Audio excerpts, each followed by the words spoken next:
Assalamualaikum warahmatullahi wabarakatuh. Selamat pagi Ananda, apa kabar Ananda pada hari ini? Semoga senantiasa sehat dan senantiasa dalam naungan Allah Subhanahu wa taala. Ananda, sebelum memulai pembelajaran silakan kepada Ananda untuk berdoa terlebih dahulu. Kemudian Ananda diharapkan dalam keadaan berwudu dan Ananda diharapkan sudah menyiapkan alat-alat tulisnya untuk mencatat hal-hal yang dianggap penting saat ustazah menyampaikan materi pada hari ini. Adapun hari ini kita akan bahas tentang proses terjadinya interaksi sosial. Ananda, adapun tujuan pembelajaran yang pertama, Ananda diharapkan mampu menjelaskan proses terjadinya interaksi sosial secara asosiatif. Dan yang kedua, Ananda diharapkan mampu menjelaskan proses terjadinya interaksi sosial secara disosiatif. Silakan Ananda untuk menyimak video ustazah berikut ini.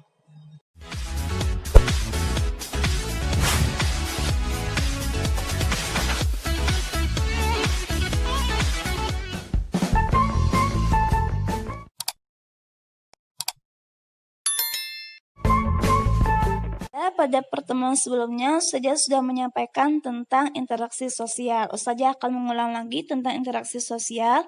Interaksi sosial merupakan hubungan timbal balik antara individu dengan individu, antara individu dengan kelompok, antara kelompok dengan kelompok. Jadi, interaksi sosial itu dapat terjadi dimanapun dan kapanpun, serta dilakukan oleh siapapun tanpa mengenal usia, status sosial, dan juga pendidikan. Nah, hal itu terjadi karena manusia hidup selalu berinteraksi dengan orang lain. Nah, adakah di antara Ananda yang tidak pernah berinteraksi dengan orang lain? Nah, tentunya pasti sering melakukan namanya interaksi dengan orang lain, baik itu di lingkungan keluarga, di jalan, di sekolah, dan di mana saja pasti melakukan namanya interaksi sosial. Nah, hari ini saya akan menjelaskan tentang proses terjadinya interaksi sosial. Nah, jadi yang pertama adalah proses asosiatif. Nah, jadi proses ini terjadi apabila seseorang atau sekelompok orang melakukan interaksi sosial yang mengarah kepada kesatuan pandangan. Jadi, proses interaksi sosial asosiatif ini mengarah kepada persatuan. Nah, proses ini terjadi atas beberapa bentuk. Yang pertama adalah kerjasama. Nah, kerjasama di sini dimaksudkan sebagai suatu usaha bersama antara orang perorangan atau kelompok manusia untuk mencapai satu atau beberapa tujuan bersama. Nah, contohnya di sini adalah gotong royong. Nah, kita tahu gotong royong merupakan salah satu bentuk kegiatan sosial yang menjadi ciri khas, terutama masyarakat Indonesia dari dulu sampai sekarang. Nah, jadi di dalam gotong royong ini kemudian muncullah rasa kebersamaan, kemudian ikhlas dalam berpartisipasi. Nah, karena tadi tujuannya adalah untuk memeringankan beban satu sama lain. Nah, contohnya ini adalah gotong royong dalam membersihkan saluran air agar tidak terjadinya banjir. Kemudian gambar satunya lagi ini merupakan contoh gotong royong membersihkan rumput.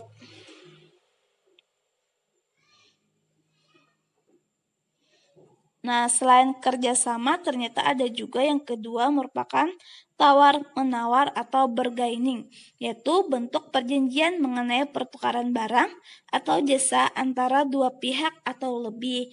Nah, ini biasanya terjadi antara penjual dan juga pembeli. Jadi ada istilah tawar-menawar.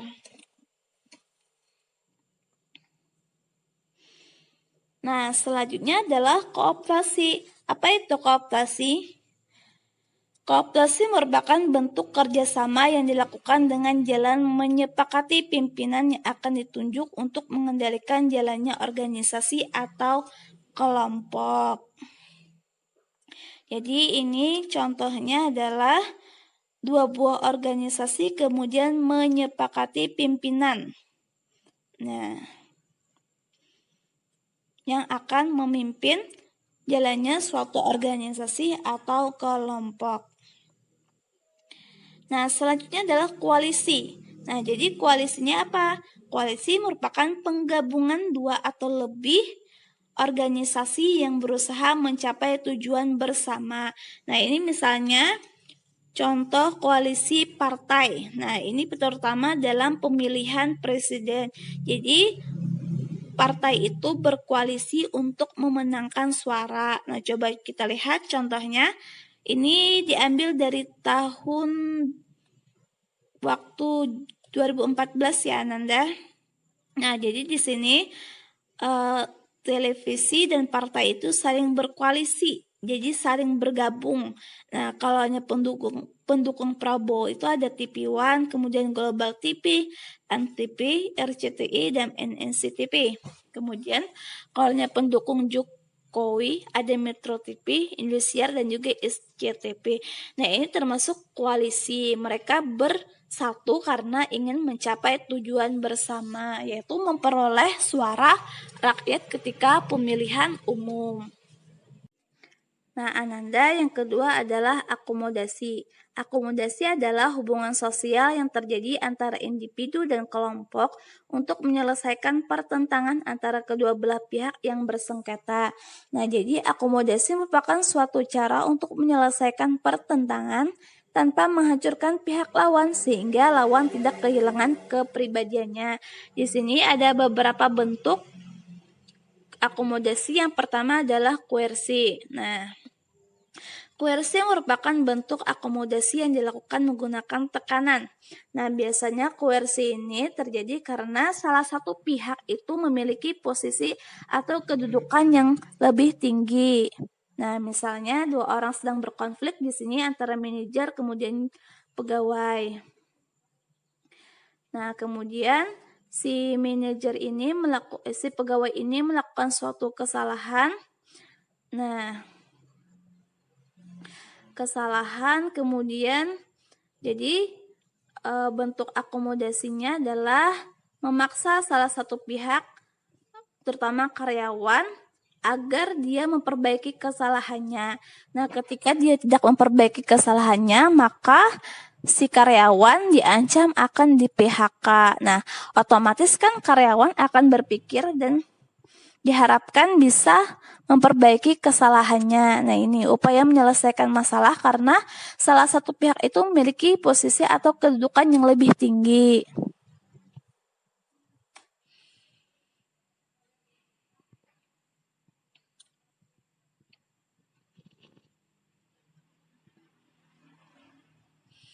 Nah, yang kedua adalah bentuk akomodasi dengan menggunakan jasa pihak ketiga karena pihak yang bersengketa tidak mampu menyelesaikan persengketaan atau disebut dengan arbitrasi. Jadi, ketika kedua belah pihak berselisih, contohnya Palestina dan juga Israel. Nah, ketika Palestina dan juga Israel ini tidak mampu menyelesaikan konflik atau persengketaan, kemudian mereka meminta pihak ketiga. Nah, pihak ketiga untuk menyelesaikan masalah atau persengketaan yang mereka hadapi. Nah, jadi di sini pihak ketiga ini sebagai pemutus keputusan. Nah, jadi kedua belah pihak tersebut harus mengikuti keputusan yang diputuskan oleh pihak ketiga. Nah, di sini PBB sebagai pihak ketiga. Nah, jadi PBB ini berhak untuk memutuskan apapun hasilnya itu harus disepakati oleh Israel dan juga Palestina. Nah, kemudian ada mediasi. Nah, jadi Ananda, arbitrasi dengan mediasi ini sama-sama akan melakukan pihak ketiga dalam menyelesaikan masalah. Nah, tapi di sini kalau mediasi itu pihak ketiga itu hanya sebagai penengah atau penasehat, tetapi tidak memiliki kewenangan dalam menyelesaikan sengketa. Nah,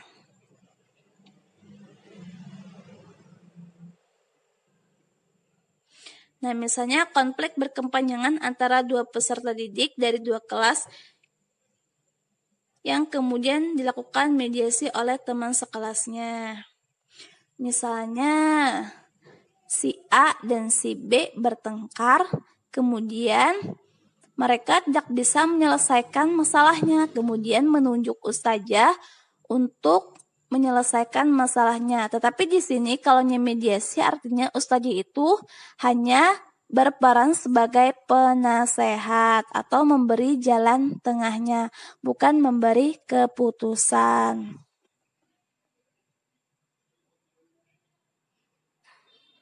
Nah ini contohnya kalau di pengadilan Ananda. Nah selanjutnya adalah kompromi. Bentuk akomodasi yang terjadi karena pihak yang bersengketa saling mengurangi tuntutannya agar tercapai kesepakatan. Nah contohnya penyelesaian dengan ganti rugi. Misalnya ketika seorang pengendara mobil dengan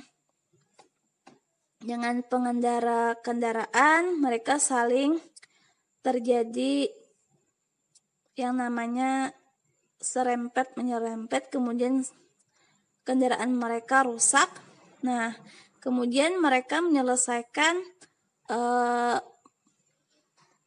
permasalahan mereka dengan cara kompromi. Itu artinya dengan cara ganti rugi, jadi tidak sampai masuk ke ranah hukum. Jadi pengendara mobil mengganti rugi berapa kerugian yang ditanggung oleh pengendara kendaraan, kemudian juga sebaliknya. Itu disebut dengan kompromi. Nah, selanjutnya Nanda ada toleransi.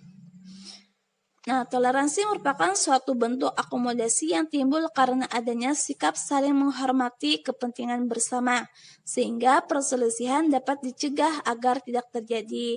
Nah, contohnya toleransi antar umat beragama di Indonesia.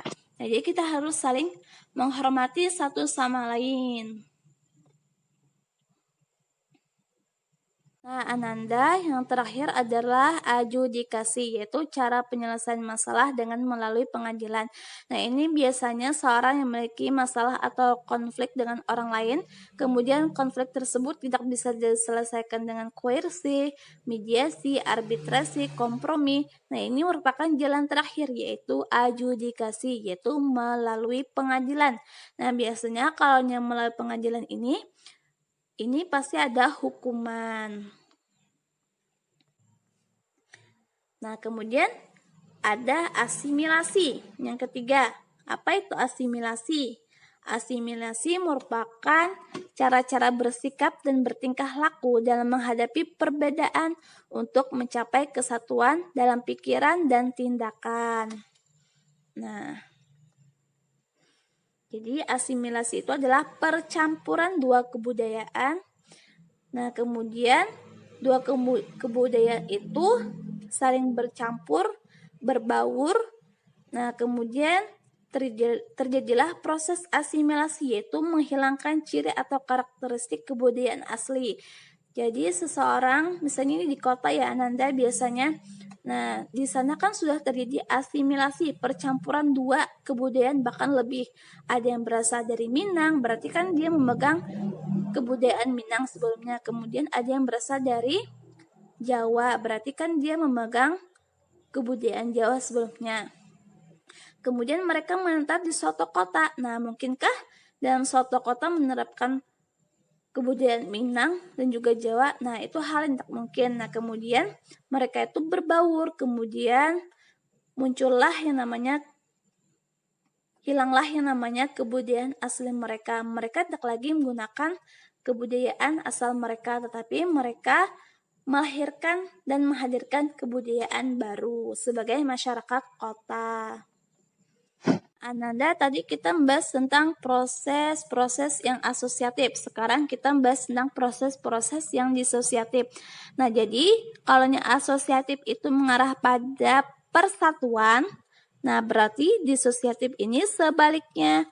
Proses ini terjadi apabila seseorang atau sekelompok orang melakukan interaksi sosial yang mengarah kepada konflik atau perpecahan. Nah, apa saja bentuknya ya? Yang pertama adalah persaingan atau kompetisi.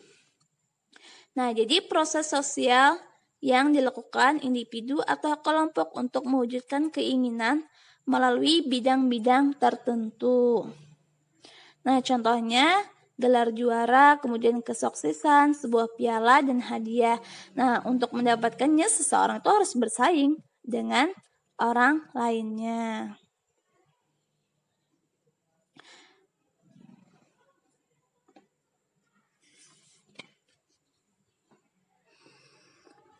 Nah, yang kedua adalah kontravensi. Apa itu kontravensi? Yaitu sikap mental yang tersembunyi terhadap orang lain atau terhadap unsur-unsur kebudayaan suatu golongan tertentu. Nah, interaksi yang ditandai oleh adanya ketidakpuasan dan ketidakpastian mengenai diri seorang, rencana dan perasaan tidak suka yang disembunyikan, dan keraguan-raguan terhadap kepribadian orang lain.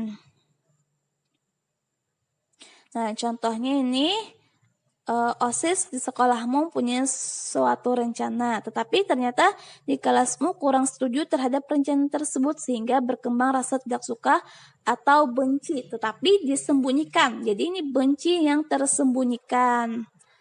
Nah, ini disebut dengan kontravensi. Nah, ketika kita tidak menyukai atau membenci orang lain tetapi kita sembunyikan, ini kan otomatis berdampak kepada kita, baik dari segi perilaku kita terhadap orang tersebut. Misalnya kita enggan menolong, nah seakan-akan baik-baik saja, tapi padahal terjadi kontravensi, kita membenci tapi secara diam-diam. Nah, Ananda, kemudian adanya konflik. Konflik adalah keadaan saling mengancam, menghancurkan, menetralisir, melukai, bahkan saling melenyapkan di antara pihak-pihak yang terlibat. Nah, biasanya konflik itu bisa menimbulkan yang namanya korban jiwa, baik secara materi juga bisa rugi. Dan untuk materi hari ini itu sesuai dalam Quran Surah Al-Ma'idah ayat 2 yang artinya, dan tolong menolonglah kamu dalam mengerjakan kebaikan dan takwa, dan jangan tolong menolong dalam berbuat dosa dan pelanggaran, dan bertakwalah kamu kepada Allah, sesungguhnya Allah amat berat siksanya. Jadi Ananda, tadi kan dalam interaksi sosial asosiatif itu mengajarkan kita tentang arti penting kerjasama. Nah, jadi Allah itu menyuruh kita tolong menolong dalam kebaikan dan takwa. Kalau tolong menolong dalam kebaikan dan takwa itu harus kita lakukan ya Ananda. Nah, sedangkan tadi Ustazah juga menjelaskan tentang interaksi sosial disosiatif yang mengarah kepada perpecahan. Nah, artinya itu kita jangan tolong menolong dalam berbuat dosa dan pelanggaran, karena itu akan menimbulkan dampak tidak hanya bagi diri kita sendiri tetapi juga bagi masyarakat sekitar. Nah, Nanda, mungkin itu dulu yang bisa Ustazah sampaikan untuk materi pembelajaran hari ini. Marilah kita tutup dengan mengucapkan hamdalah, alhamdulillahirabbil alamin. Silakan kepada Ananda jika ada hal-hal yang ingin ditanyakan, silakan tanyakan di grup. Wassalamualaikum warahmatullahi wabarakatuh.